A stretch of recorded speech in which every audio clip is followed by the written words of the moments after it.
Everybody, James Escarcega, along with Fred Robeldo here. Another 2-minute drill this week. Some of the games came out kind of light, but this one was kind of interesting. San Dimas, 2-2 with a win on opening week against Bonita in the Smudge Pot. They'll be taking on Cal High. Pair of 2-2 teams here, Fred.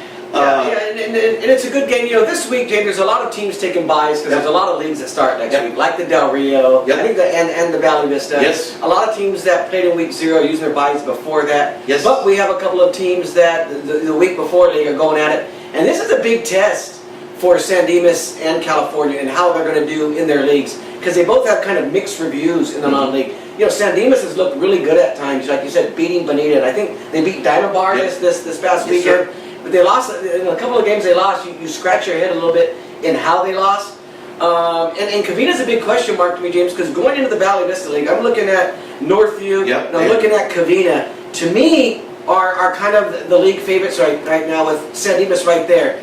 But it's hard to say that because San Dimas is always right there. Yep. They can come out and just shock and surprise everybody and win that league. They've done it before. And you noted out something. You know, they have Dylan O'Leary, the quarterback, who's done really well, but they still are running the ball like they've run before. I mean, how many yards? 1,500 yards between their 3 running backs: Dylan Ware, Noah Maldonado, and Kyler Morelli. Those are the three-headed attack for San Dimas. But Cal, here's another team who loves to run the ball. They rushed for almost 1,000 yards. It could be, I mean, and we're not saying, hey, listen, both teams, James, have been, their offenses have been scoring points, but they've been giving up a lot of points, and that's the question for me is how are their defenses going to handle the other team's offense? You got here. Oh, wow. I'm going with San Dimas at home. I kind of like the Saints. I think last week helped. I do think they're a better team than those 2 losses. I think the Bonita win in the first week was a little eye-opening because I think Bonita is going to be a decent team in the Palomares too. But it's a good game. I think it has a possibility to be a high-scoring game. A lot of yards gained on the ground. But it's a good game. I like San Dimas. So I'm saying here as well. The biggest question I have for Cal High, and it's really a question I have on the Del Rio League. I just don't know how strong the league is this year. Yeah. They had a rough week last week again.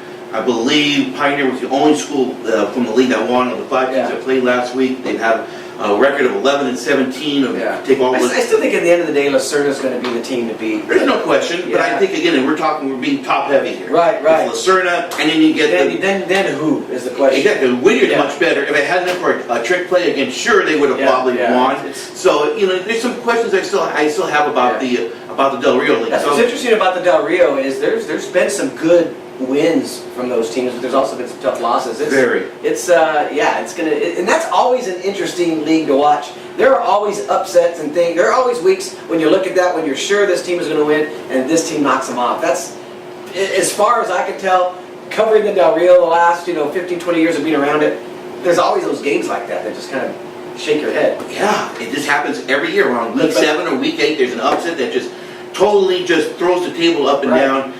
Maybe that's why Roger Murray retired a couple of years ago. He got tired of all the madness. He's resting well in Arizona right now. I'm sure he is. Probably playing golf somewhere 9 holes. You mentioned about San Dimas, and I just want to talk, just for 30 seconds here. You really are convinced that Covina and Northview are going to fight this one out, huh? Well, I do.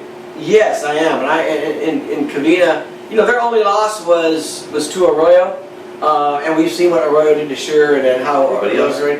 I do think Covina, as Nin Burns gets more, he's only a sophomore. Yeah, I agree. And all of these games that he's getting under his belt, they're giving him more confidence. I like Covina as we get later in the year, James. I really do. He saw Northview during week 0. I saw them 3 weeks ago, and I can tell you the improvement that they've made the last 3 weeks has been pretty. There's no shame in losing to Don Lugo nor Arroyo for Northview. You mean Charter Road? Charter Road, I'm sorry, Charter. Northview. It was Covina who lost to Arroyo. You had to tell Marcel Perez, he's got to get a helmet here. We got to get a Northview helmet here. There you go. Rebecca. So hey, it's Cal High versus San Dimas on Friday night. If you can't make the game, make sure you follow Fred and myself and the rest of the staff here as we follow the action on the San Gabriel Valley Tribune and the Whittier Daily News website. Thank you.